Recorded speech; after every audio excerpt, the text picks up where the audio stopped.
Hey guys, and welcome to Animate's video series.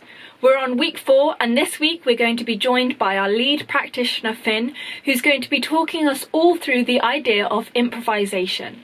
Improvisation can be a really useful tool when you are starting to create a show, and it's something that Fynn is incredibly good at. So take it away. Hello everyone, I'm Fynn, and today I'm going to be talking to you about improv.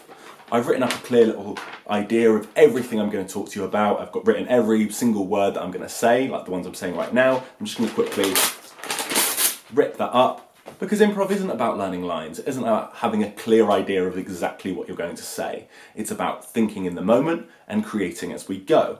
So I just want to make it really clear what I'm talking about when I'm talking about improv. It could mean lots of different things.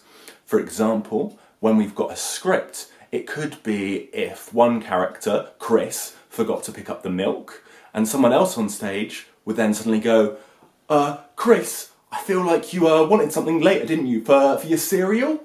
And that would help remind Chris to go and pick up the milk.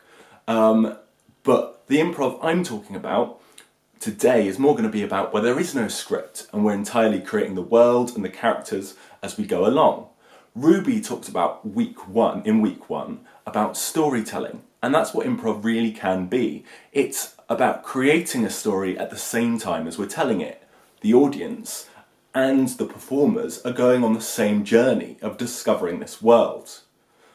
Hugh in week 2 and Jacob in week 3 both talk about improv as a way of creating content. So at an early stage, if I knew that I was going to make a show about spaceships, I would maybe think of the word spaceships and then improvise some conversations with someone else where I wouldn't know what I'm going to say. I'd be like, excuse me sir, can I buy a spaceship? And then they would add something, and we wouldn't know where that's going to go, but it would help us generate content. Improv can be used to create content, but it can be the content itself. So audience could sit down and just watch what you create as you create it. But how do you come up with the ideas for your improv? How do you start that process? Well, a lot of the time people ask the audience. So you'd go, could I have a place that the improv can be set? And could you please shout out 2 characters? And so suddenly you might have a dentist's office, and you'd have a juggler and a doctor. A doctor would maybe make sense in a dentist's office, a juggler less so. So you've now got your characters and you've got your environment. Well, what are you going to do in that space? That's the decisions you're going to have to start making. So you know you're in this environment, maybe you're going to suggest something that you want. So that's going to add something that's going to be happening. So I want to be seen first. Before the tightrope walker, I want my teeth checked because I am the juggler. So you've set up something you want. Now the other performer, who could also be you, it depends who's set up what they want and who doesn't know what they want, could add conflict. Oh, you can't have that because. So we've now got some conflict and we've got some different directions it could go. But you don't have to say what you want. You could first start by creating the environment more, talking about the plants that are growing in the room. There are lots of different things. Now you could choose not to talk at all. Maybe you just move, and that adds to the story that you're beginning to tell. There's no rules about what you have to do for improv to work.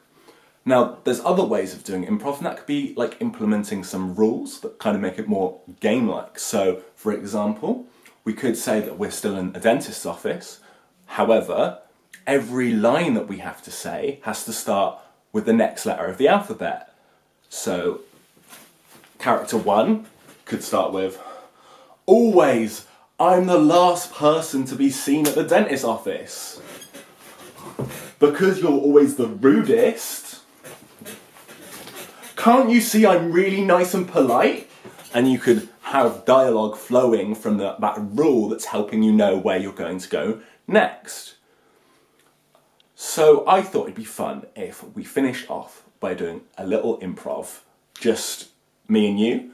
Now, improv's really important about responding to the performer and helping support them. So saying things like, yes, and not saying, no, that's not true, there isn't a dolphin there. You would help support the performer. Now, I'm about to be very unhelpful collaborator because I'm not going to really listen to any of the things you're saying because this is a video. So I'm just going to give you a time to respond and then we'll continue. Hello! Welcome to my shop. What is it you're looking for today?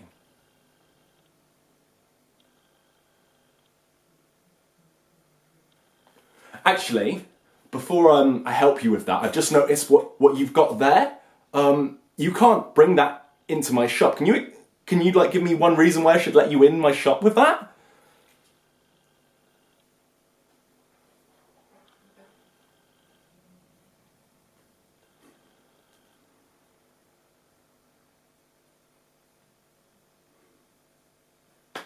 Ah, okay, well yeah, no, of course, come in. But so that thing that you said you wanted, yeah, there is one left, but it's the only one and there were a couple other people who want it. Could you just say why you're the person who should have it?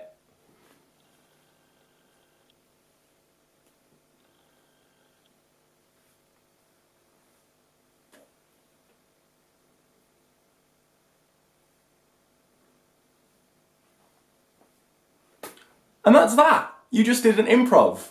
See, it wasn't that hard. It's just like having a conversation. It's a really great way for starting work, for creating work, and for just having some fun. I hope you enjoy what you've learnt from improv, and please ask any questions below in the comments. I will definitely check on them so that I can answer any questions. Thank you so much, Fynn. I really hope you enjoyed that little session from our lead practitioner. Join us next week when we're going to be having a look at monologues and breaking down character from those. Thank you so much for watching. We will see you next week. Bye!